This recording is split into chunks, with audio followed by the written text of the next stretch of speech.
Bismillahirrahmanirrahim. Assalamualaikum warahmatullahi wabarakatuh. Perkenalkan, saya Yun Eriani dengan NIM J1B1190024 dari Prodi Gizi Fakultas Kesehatan Masyarakat Universitas Halu Oleo. Baik, di video kali ini saya akan sedikit memberikan edukasi tentang permasalahan gizi yang banyak terjadi di daerah pesisir. Baik, untuk mengetahuinya langsung saja kita simak video berikut ini. Salah satu permasalahan gizi yang banyak terjadi di daerah pesisir adalah kekurangan energi protein atau biasa disebut dengan CAP. Nah, yang menjadi pertanyaannya sekarang, sebenarnya apa sih CAP itu?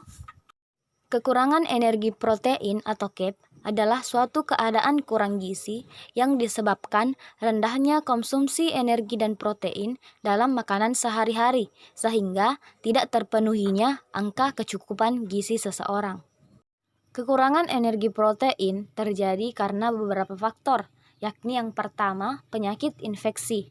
Penyakit infeksi yang dapat menyebabkan kekurangan energi protein, yaitu cacar air, batuk rejang, TBC, malaria, diare, dan cacing. Kemudian yang kedua adalah konsumsi makan.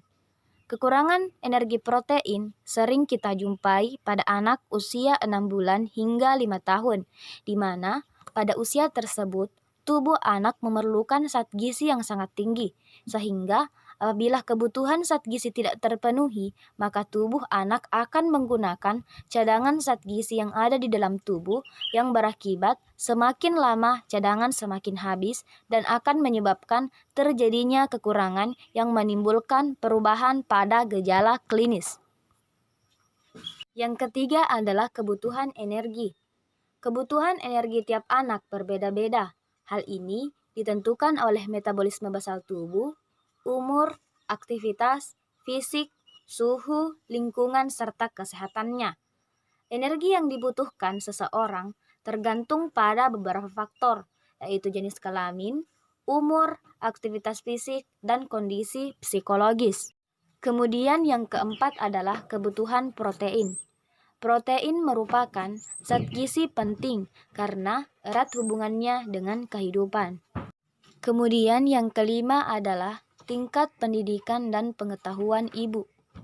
Pendidikan orang tua merupakan salah satu faktor yang penting dalam tumbuh dan kembang anak, karena dengan pendidikan yang baik, maka orang tua dapat menerima segala informasi dari luar, terutama tentang cara pengasuhan anak yang baik.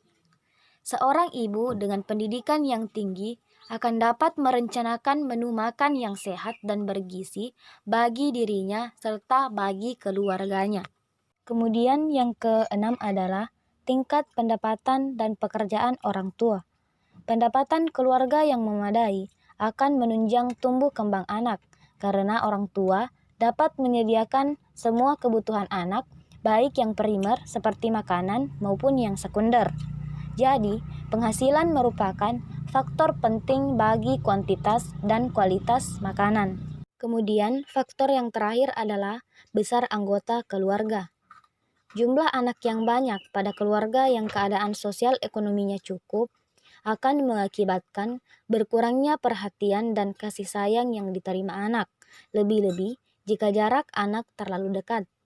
Adapun pada keluarga dengan keadaan sosial ekonomi yang kurang, akan mengakibatkan kurangnya kasih sayang dan perhatian pada anak, juga kebutuhan primer seperti makanan untuk anak. Berdasarkan gejalanya, CAP dibagi menjadi dua jenis, yaitu CAP ringan dan CAP berat. Kejadian CAP ringan lebih banyak terjadi di masyarakat. CAP ringan sering terjadi pada anak-anak pada masa pertumbuhan. Gejala klinisnya yang muncul diantaranya adalah pertumbuhan linear terganggu atau terhenti, kenaikan berat badan berkurang, ukuran lingkar lengan atas atau lila menurun, dan maturasi tulang terhenti. Kemudian adalah CAP berat. CAP berat terdiri dari 3 tipe, yakni yang pertama adalah kwashiorkor. Kwashiorkor adalah keadaan yang diakibatkan oleh kekurangan makanan sumber protein. Kemudian CAP ringan tipe kedua adalah marasmus. Marasmus adalah Gejala kelaparan hebat yang terjadi karena makanan yang dikonsumsi tidak menyediakan energi yang cukup untuk mempertahankan hidupnya. Kemudian tipe terakhir adalah marasmic kwashiorkor yang disebabkan karena makanan sehari-hari, kekurangan energi, dan juga protein. Nah, ini adalah salah satu contoh anak yang memiliki masalah kwashiorkor. Kita dapat lihat sang anak memiliki edema atau pembengkakan, kemudian rambut anak kemerahan dan mudah dicabut, kemudian sang anak kurang aktif atau rewel, dan terjadi pengurusan otot serta kelainan kulit berupa bercak merah muda yang meluas dan berubah warna menjadi coklat kehitaman dan terkelupas. Nah, ini adalah salah satu contoh anak dalam keadaan marasmus. Kita dapat lihat wajah anak seperti orang tua, kulit terlihat longgar, tulang rusuk tampak terlihat jelas, kulit paha berkeriput, dan terlihat tulang belakang lebih menonjol dan kulit di pantat berkeriput.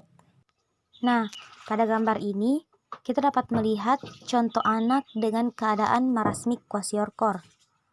Gejala marasmic kwashiorkor merupakan gabungan dari gejala marasmus dan kwashiorkor.